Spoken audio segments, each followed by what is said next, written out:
At pangatlo, He interprets your prayers. Sabi sa Romans 8:27, siya na sumusuri sa mga puso ang siya nakakaalam ng kaisipan ng Espiritu, sapagkat ang Espiritu ay namamagitan para sa mga banal, ayon sa kalooban ng Diyos. Kaibigan, nararanasan mo na ba yung punto na wala ka nang masabi kay Lord? Yung tipong parang pagod na pagod ka na, sugatan, nalilito, umiiyak, pero walang salitang lumalabas. Tapos sinatanong mo, naririnig pa ba ako ng Diyos? Yes, naririnig ka niya. Bakit? Kasi ayon sa talata, siya na sumusuri sa mga puso ang siyang nakakaalam ng kaisipan ng Espiritu. Sino tinutukoy dito? Ang Diyos Ama. Ang Diyos na nakakakita ng lahat ng nasa puso mo.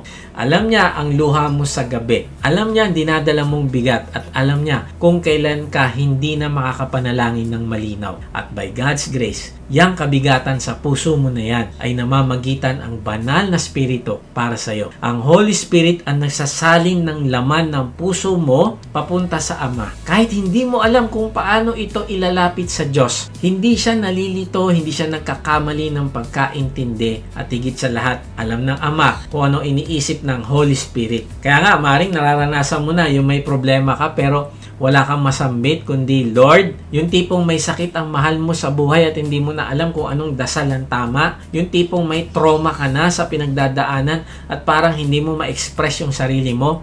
Ito yung mabuting balita, kaibigan. Hindi mo kailangan malaman lahat na sasabihin mo dahil ang Holy Spirit ay tumutulong at namamagitan para sa iyo. May mag-asawa sa Illinois na may 7 anak. Ang lahat ng anak nila ay hemophiliacs. At dahil sa blood transfusion, 6 sa kanilang mga anak ang nahawa at namatay sa AIDS. Hindi nila kasalanan, hindi nila ito choice, pero ito ang naging realidad. Ang tanong, anong klaseng panalangin ang kaya mong itaas sa Diyos kapag 6 sa 7 anak mo ang namatay? Anong klaseng panalangin ang lumalabas sa isang pusong halos hindi na makahinga sa sakit? May isang lalaking pinatay na iwan ang kanyang asawa at 2 buwang gulang nilang sanggol. Anong panalangin ang kaya mong sambitin sa ganitong sitwasyon? Anong dasal ang ilalapit mo sa Diyos kung halos mawalan ka na ng boses sa pag-iyak? Kaibigan, hindi mo kailangan pilitin ang sarili mong maging matatag. Hindi mo kailangan magkaroon ng perfect prayer. Dahil ang Diyos Ama ay nakikinig sa tinig ng Espiritu Santo na nanalangin para sa iyo.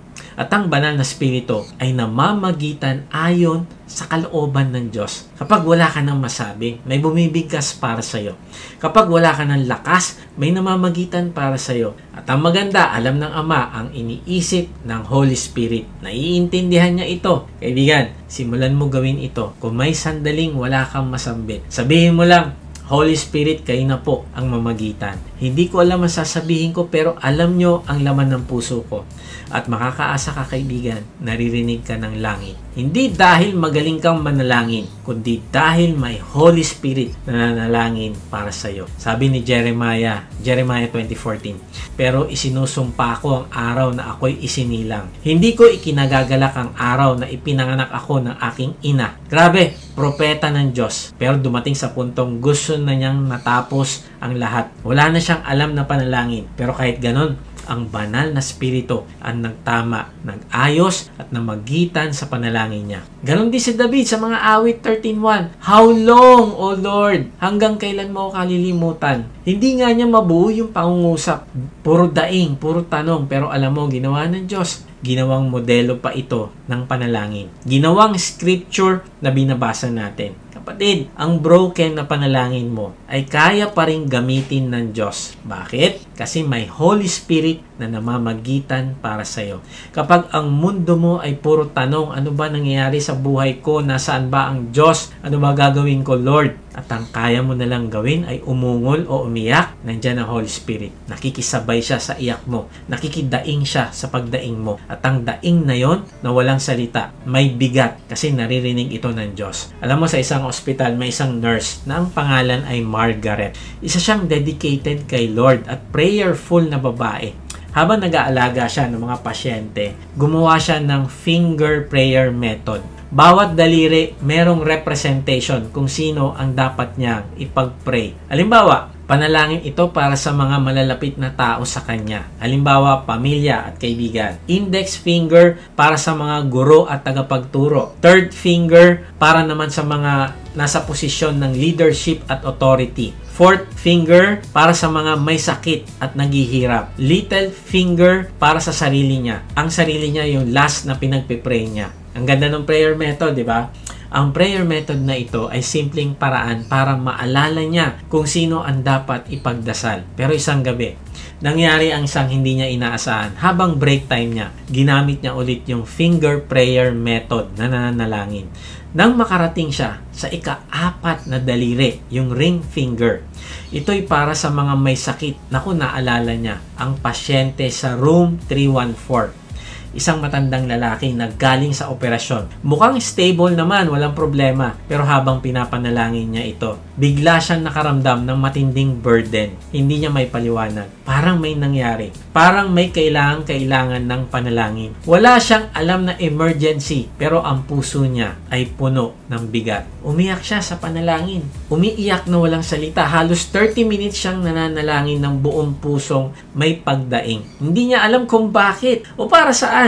Habang patapos na ang shift niya, tumunog ang emergency alarm ng room 314. Tumakbo siya, cardiac arrest. Pero dahil sa bilis ng medical response, na-revive ang pasyente. At ayon sa doktor, alam mo, nagsimula ang cardiac episode ng pasyente. Halos kasabay ng oras na nagsimula siyang mag-pray. Alam mo, nung nakausap na niya ang pasyente, pagkatapos ng recovery, sabi ng matanda, habang nangihina ang puso ko, may naramdaman akong kapayapaan. Parang may nananalangin para sa akin.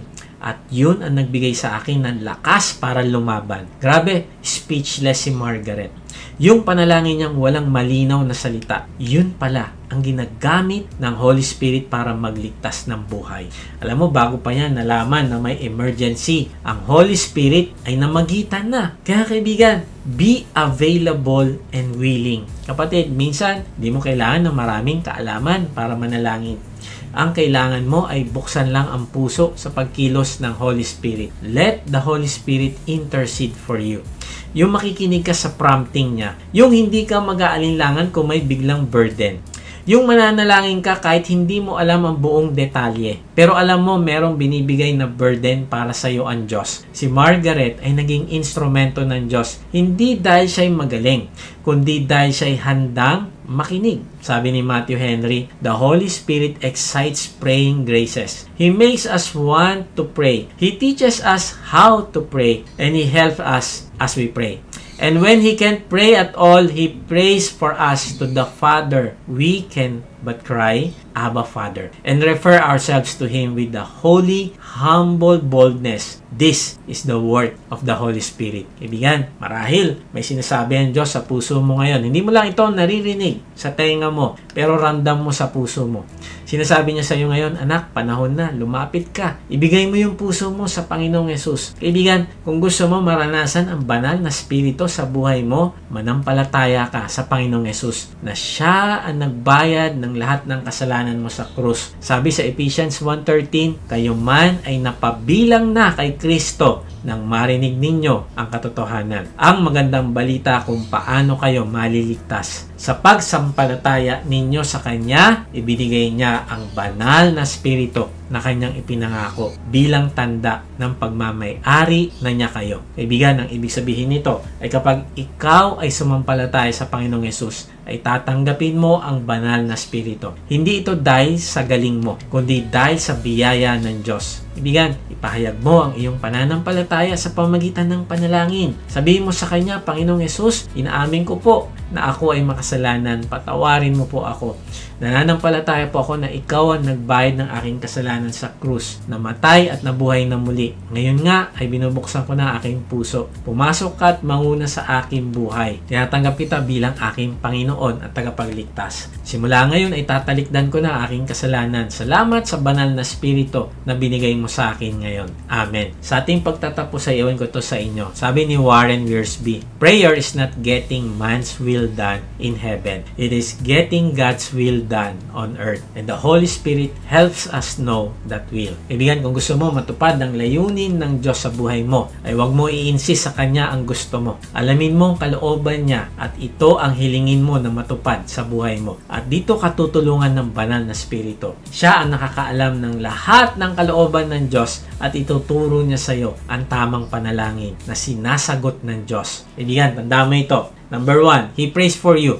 Kapag wala ka nang masabi, kapag luha na lang ang panalangin mo, ang Holy Spirit ay nananalangin para sa iyo nang may mga pagdaing na hindi kayang sambitin ng salita. Number 2, He teaches you.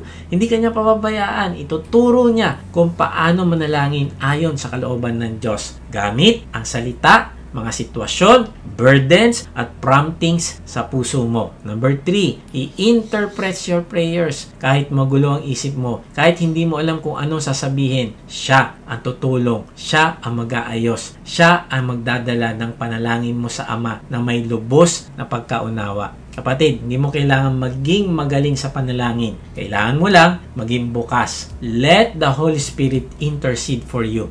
At kapag sinabi mong, Holy Spirit, mamagitan po kayo sa akin, makakaasa kang ang langit ay nakikinig sa iyo. God bless.